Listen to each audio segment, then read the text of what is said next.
सुरुवातीला आपण पाहणार आहोत आजच्या महत्त्वाच्या अशा लक्षवेधी 3 बातम्या। पहिली लक्ष वेधून घेणारी बातमी आहे ती म्हणजे पुण्यातील कोरेगाव पार्क जमीन गैरव्यवहाराची। पार्थ पवार यांच्या कंपनीने कोरेगाव पार्क जवळची 40 एकर सरकारी जमीन पार्थ पवार यांच्या कंपनीने बेकायदेशीरपणे लाटल्याचा आरोप होतोय।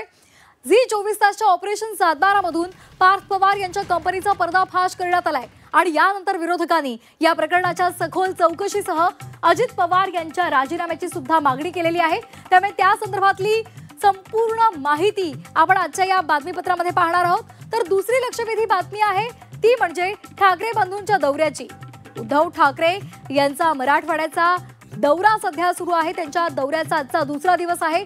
अतिवृष्टीग्रस्त शेतकऱ्यांना सरकारची मदत मिळाली का याचा आढावा उद्धव ठाकरे हे या दौऱ्याच्या माध्यमातून घेत आहेत आणि त्यांच्या दौऱ्याचा आजचा दुसरा दिवस आहे। त्यामुळे आज ते कुठे जाणार आहेत, काय काय पाहणी करणार आहेत त्याची माहिती आपण घेणार आहोत।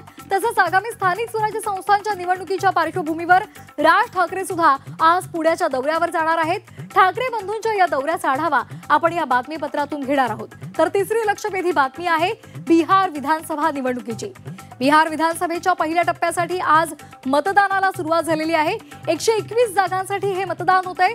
तब्बल 1314 उमेदवार रिंगणामध्ये उतरलेले आहेत। महागठबंधनचे मुख्यमंत्री पदाचे उमेदवार तेजस्वी यादव यांच्यासहित भाजपच्या दोन्ही उपमुख्यमंत्र्यांचं भवितव्य पणाला लागलेलं आहे। त्यामुळे त्या संदर्भातली अधिकची माहिती सुद्धा आपण या बातमीपत्रामधून जाणून घेणार आहोत।